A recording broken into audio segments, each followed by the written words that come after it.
Irashaimase. Hello and welcome to Fataris' Kitchen. I'm your host, Chef Fataris. It's time once again for Shoot 'em Up Saturday, and on the menu this week we have Moolii's Dreamland, a classic style shoot 'em up. What kind of taste will it have? Let's get cooking and find out. From developer Wowcat, Moolii's Dreamland released in August of 2023 for the PC and the Nintendo Switch, which is the version we're looking at today.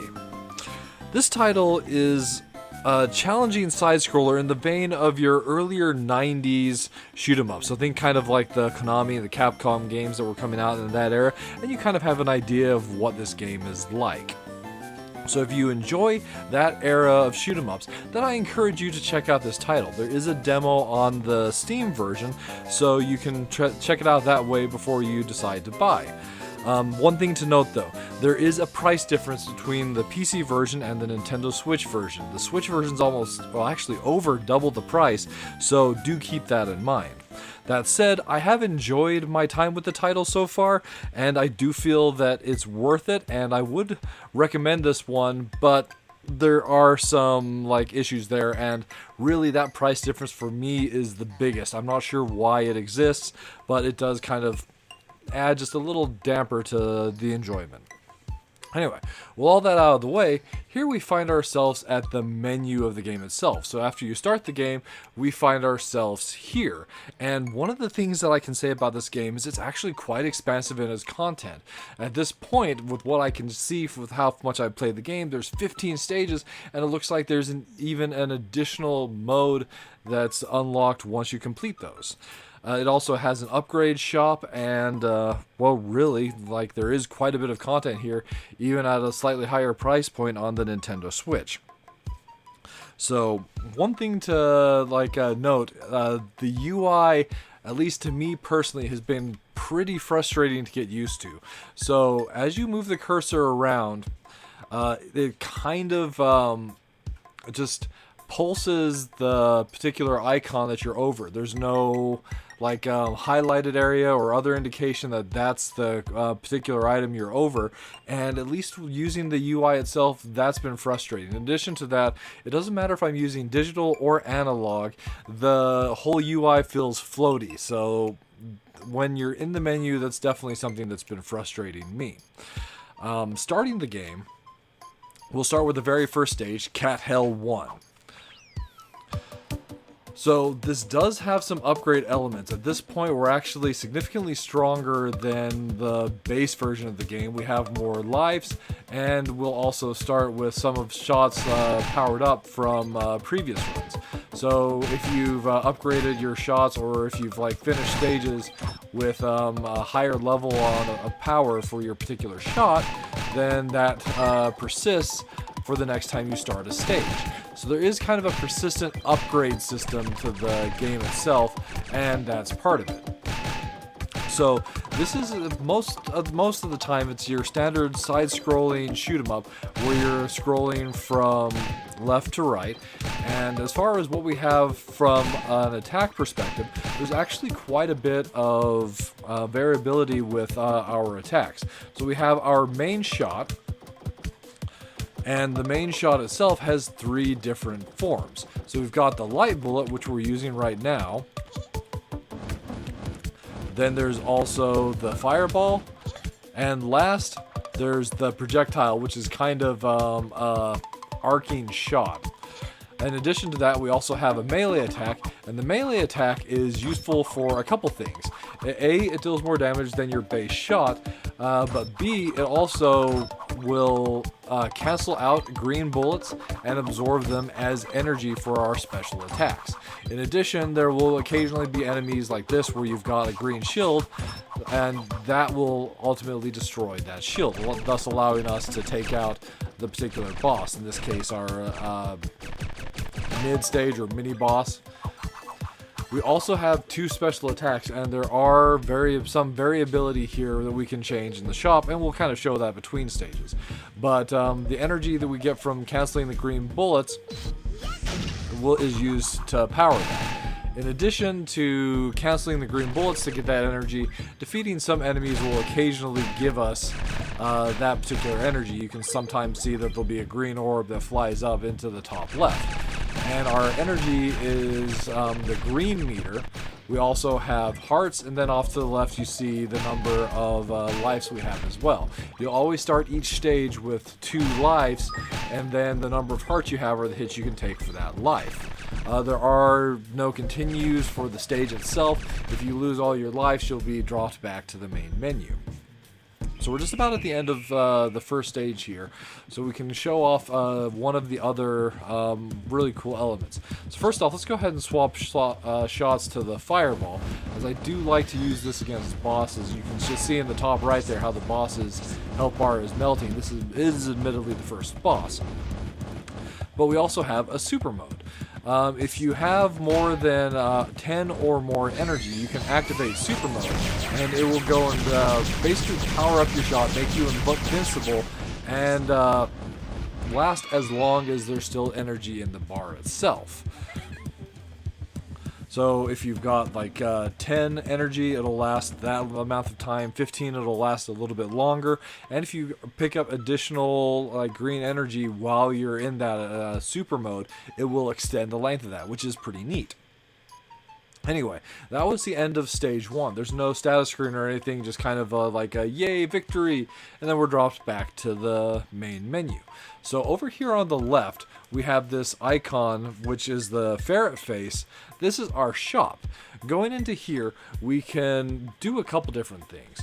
So we've got our main shot down here, and you can level up these shots. Those shots also level up in the stage with basically weapon power that we've been picking up, but you can purchase those here. However, if you lose a life with that weapon equipped, it will set back to 0. We can also upgrade our melee shot, and then we've got our 2 specials. So each special button, X and Y on the case of the Nintendo Switch, can be changed from 2 different types. So if you move the cursor over to the right, you can select that particular button, and then we can change between like one special attack or the other. You can look in the special attacks as well. The same problem with the UI floatiness exists in the shop as well, which does make it a bit frustrating to use. So here you can see if we were to go and upgrade the tail swing, then we could go from like 10 attack to 13 attack, but it will cost us 16 ferret coins. We can also upgrade our health, which I've done all the way to max, and we can upgrade the amount of energy we can have total, so our max SP. So we'll go ahead and take that. And what the heck, let's go ahead and upgrade our quick spin fireball as well. Now with that taken care of in the shop, let's jump to Cat Hell 2 to finish going and showing a little bit more of the game itself. So of the 3 shots, one thing I haven't mentioned is there are these power-ups to change the shot type itself. So base shot is relatively basic, but we've got 4 modifiers that we can potentially apply to any of the 3 shots to power them up. They are all kind of pictured with as if it were the light bullet, which is your default, but this is actually a bit interesting. So every once in a while we'll run into this special mini boss, Loki. And he'll definitely give you a run for your money, and can potentially ruin some runs as well, as he's not an easy customer to deal with when you've got other enemies on the screen as well. By himself he's alright, but yeah, that definitely took out quite a bit. Anyway, back to talking about the shots themselves. So this is the default light bullet you see here. We can apply the various modifiers to the shot to power it up, and those modifiers are, there's a 3-way shot, there's a piercing shot, there's a boomerang shot, so this, and there's a blast shot, which is this one here. So the blast shot is your most powerful. In the case of the light bullet, it causes it to explode up and down when it hits enemies, so it's really great for crowd control. In the case of the fireball, it just makes it deal more damage in kind of like an explosion radius, and basically the same with the projectile as well. The piercing basically turns all of your shots into kind of like a piercing laser, and then the three-way is a bit different, and we ultimately also have the boomerang shot as well. And like once again, that will all just be dependent on which shot you have. So for the fireball, for example, this is the fireball with the three-way applied to it. So it's just gives it a double shot rather than a triple shot. And then here's the projectile in its base form, so we can change that to this piercing form, and now it'll pierce through enemies. But it's a little bit slower to fire, so that's one thing to keep in mind. The multi-shot with the projectile is actually really awesome, as it will basically like be firing like tons and tons of projectiles. So I showed you in the upgrade shop that we can level up our shots themselves, but to do that within a stage, there's those blue little star energies that are sometimes dropped by enemies when you defeat them. This one right here. Those are what level up the shot. You start at level 0 and you can work your way all the way up to level 3. So this stage does have some interesting elements. There's parts of the stage that we can push around, like this little tree there. There are fruits that will give us additional life as well, so that's something to keep in mind. And here we find ourselves facing this cat boss. So the bosses themselves, the first stage boss is relatively easy and simplistic, but they definitely ramp up from there. So this boss is based on the ground and will be taking these swings at us as well as throwing shots at us, both ones that we can cancel out and ones that we can't.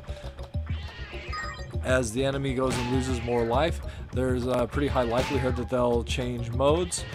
So let's go ahead and go into our super mode using our projectile so we can deal just a little bit more damage. One thing to note, it is actually possible to hold both the melee button and your main shot, so if you're daring, you can get close into the enemies and the bosses in particular, you can deal a significantly greater amount of damage. One thing to note, when you do lose a life, if you're holding down the button from your previous life, it actually doesn't shoot, so you have to let go of the button and press it again to fire.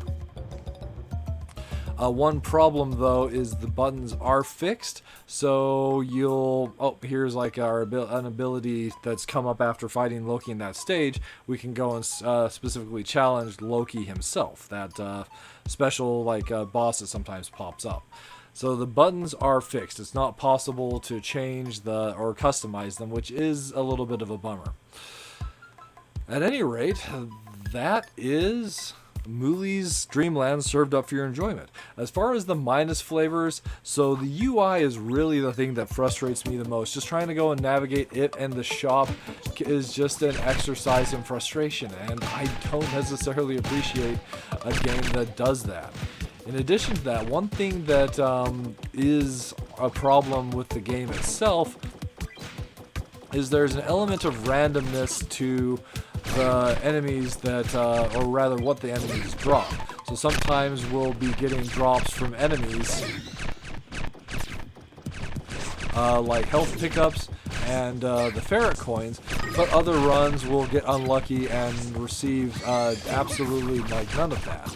It's pretty inconsistent how that will be, and in a game where you don't have continues, you just have a fixed number of lives for a particular stage, you're sometimes just hoping it's alright, I know these enemies can drop life, come on, give me some oranges, give me some lemons, and it just doesn't come.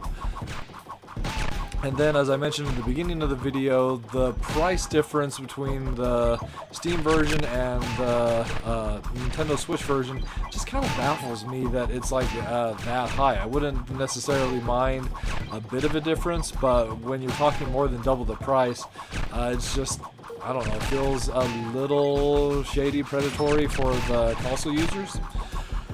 But on the plus sides, I really do like the super cute hand-drawn art style that this particular game has. It definitely has a really like fun, cute 'em up vibe to it, and that's what attracted me to the game in the first place. Then you also have that like slower, it does describe itself as bullet hell, but I don't really feel that it comes across that way. Really, it's more of that like classic slower style side scroller. So if that's the kind of gameplay you like, then this is definitely one I encourage you to check out. And then the game really actually does have a fair bit of content. With the base game itself, you've got like 15 stages. It looks like there's additional content past going and finishing the game as well. And the stages have some really good length to them. So there's definitely like that as far as the value, even on at the Nintendo Switch price point. So at the end of the day, like, this is a flavor that I do recommend giving a try, especially if this kind of gameplay is something that you enjoy.